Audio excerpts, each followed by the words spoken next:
মচ্চিত্তা মদ্গত প্রাণা উদয়ন্তঃ পরস্পরম কথন্তশ্চ মাং নিত্যং তুষ্যন্তি চ রমন্তি চ মচ্চিত্তা মদ্গত প্রাণা উদয়ন্তঃ পরস্পরম কথয়ন্তশ্চ মাং নিত্যং তুষ্যন্তি চ রমন্তি চ। দেখো কি বলছে, যাদের চিত্ত, চিত্ত মানে মন, মন বা হৃদয়, যাদের চিত্ত ও প্রাণ সম্পূর্ণরূপে আমাকে সমর্পিত, যে বুঝতে পারে কৃষ্ণ এরকম, তিনি সবকিছুর উৎস, সবকিছুর আধার, তখন সেই ব্যক্তি কি করে, তার মন প্রাণ দিয়ে তিনি নিজেকে তার প্রতি কি করে, সমর্পিত করে, সম্পূর্ণরূপে আমাকে সমর্পিত। আমরা কি সম্পূর্ণরূপে সমর্পিত হয়েছি কৃষ্ণের কাছে? না, একটু হয়েছি, অনেকটা কি বাকি আছে। তাহলে বাকি থাকলে কিন্তু কি হবে না, এই তো অনুসারে কি বলছে, সম্পূর্ণরূপে, সম্পূর্ণরূপে তার মন, তার হৃদয়, তার প্রাণ সমর্পিত করেছে। তারা আমার কথা সর্বদাই আলোচনা করে, তারা কি আবল তাবল পেঁচাল পারে না, তারা একসাথে হলে কি করে, যেমন আমরা এখানে একসাথে কি আলোচনা করছি, ভক্তরা একসাথে হলে কৃষ্ণ কথা ছাড়া তারা কোনো কি গ্রাম্য কথা আলোচনা করে না। দেখেন বলছেন কৃষ্ণ কথা, যে তারা আমার কথা সর্বদাই আলোচনা করে এবং আমার সম্বন্ধে পরস্পরের মধ্যে ভাবের বিনিময় করে পরম সন্তোষ এবং অপাকৃত আনন্দ লাভ করে। যখন ভক্তরা একসাথে মিলিত হন, তারা ভগবানের কথা, কৃষ্ণের কথা একে অপরকে বলেন, আর বলার মাধ্যমে তারা একে অপরের প্রতি ভাবে বিনিময় হয়। কি ভাব? কৃষ্ণ ভক্তি ভাবে বিনিময় হয়। আর সেই ভাবের বিনিময়ের ফলে কি হয়, হৃদয় সন্তুষ্ট হয়, মন সন্তুষ্ট, আর কি হয়, অপাকৃত আনন্দ। প্রাকৃত আনন্দ নয়, প্রাকৃত আনন্দ মানে কি, ফুচকা খেলা খুব আনন্দ লাগে,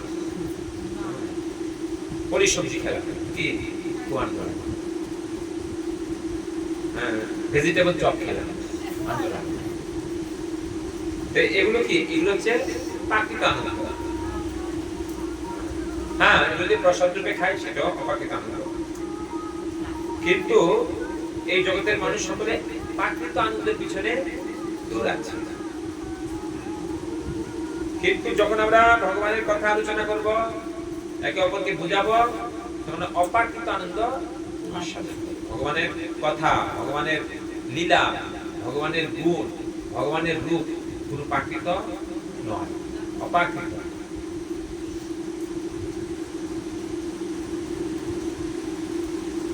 বলছেন শুদ্ধ ভক্ত যাদের বৈশিষ্ট্যের কথা এখানে বলা হয়েছে, তারা সম্পূর্ণরূপে ভগবানের অপ্রাকৃত প্রেম ভক্তিতে যুক্ত থাকে।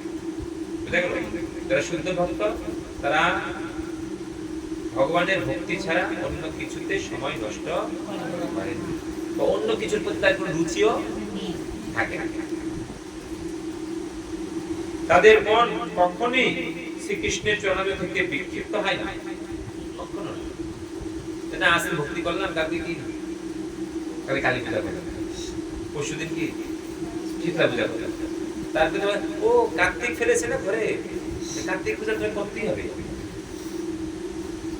তাহলে কি বহু শাখা বিশিষ্ট, তার মন কি গেল, তার মন বহু শাখা বিশিষ্ট হয়ে গেল। এরকম হলে আমরা কি অপ্রাকৃত আনন্দ আস্বাদন করতে পারবো না। তাদের মন কখনো কৃষ্ণের চরণ থেকে বিক্ষিপ্ত হন না, তারা সর্বত্রভাবে অপ্রাকৃত বিষয়বস্তু সম্বন্ধে আলোচনা করে। ভগবানের শুদ্ধ ভক্তের লক্ষণ এই শ্লোকে বিশেষভাবে বর্ণিত হয়েছে। কৃষ্ণ ভক্ত দৈনিক 24 ঘন্টায় ভগবানের গুণাবলী ও লীলাসমূহ কীর্তনে মগ্ন থাকে। 24 ঘন্টাই তারা ভগবানের নাম, ভগবানের কীর্তন, ভগবানের জন্য রান্না, ভগবানের জন্য মার্কেটিং, ভগবানের জন্য ব্যবসা, ভগবানের জন্য কি মাঠে কাজ, সবকিছু কার জন্য করে? ভগবানের জন্য। পরিবারের যে যা কিছু আছে সবকিছু ভগবানকে কেন্দ্র করে। যারা ভগবানের শুদ্ধ ভক্ত তারা ভগবানকে ছাড়া কোনো কিছুই কি করে না। তাহলে আমরা যদি শুদ্ধ ভক্ত হতে চাই, আমাদের সংসারটাকেও সেইভাবে কি সাজাতে হবে যে আমরা যা কিছু করবো সেটা কি ভগবানের জন্য, যেটাই করি সেটা করা যায়। একটু বুদ্ধি খাটিয়ে আমাদের সেটা কি করতে হবে। আমরা চাকরি করব, কেন করব? যে এই চাকরির টাকা দিয়ে আমি কৃষ্ণ সেবা। আমরা মাঠে ফসল করব, কেন করব? এই ফসলের মাধ্যমে আমি কৃষ্ণ সেবা করব। আমরা সংসার করব, বিয়ে শাদী করব, কেন করব? কৃষ্ণ ভক্ত পরিবার করার জন্য, কৃষ্ণ ভক্ত সন্তান উৎপন্ন করার জন্য। আমরা যা কিছু করব সেটা কৃষ্ণকে কেন্দ্র করে হওয়া। সেটা বলছে নিজেন্দ্রিয় প্রীতিবাঞ্ছা তারে বলে কাম, কৃষ্ণেন্দ্রিয় প্রীতিবাঞ্ছা ধরে প্রেম নাম। নিজেকে কেন্দ্র করে, নিজের ইন্দ্রিয় তৃপ্তিকে কেন্দ্র করে সংসারে যা কিছু করবো সেটা হচ্ছে কাম।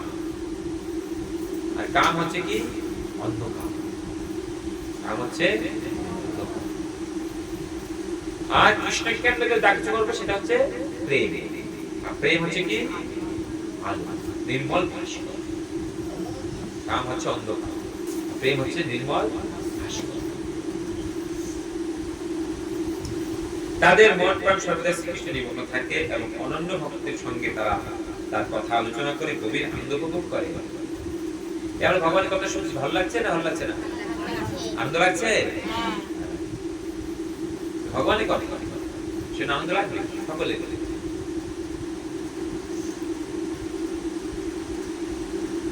ভগবতীর প্রাথমিক স্তরে ভক্তরা ভগবানের সেবার মাধ্যমেই অপাক্ত আনন্দ ভোগ করেন এবং পরিপক্ক অবস্থায় তারা ভগবত প্রেমে ভক্তিতেই স্থিত হয়। একবার সেই অপাক্ত স্তরে অধিষ্ঠিত হলে তারা সর্বোত্তম আনন্দ আস্বাদন করতে পারেন, যা ভগবান তার ধামে প্রদর্শন করে থাকেন। শ্রী চৈতন্য মহাপ্রভু অপাক্ত ভগবতীকে জীবের হৃদয়ে বীজ বপন করার সঙ্গে তুলনা করেছেন।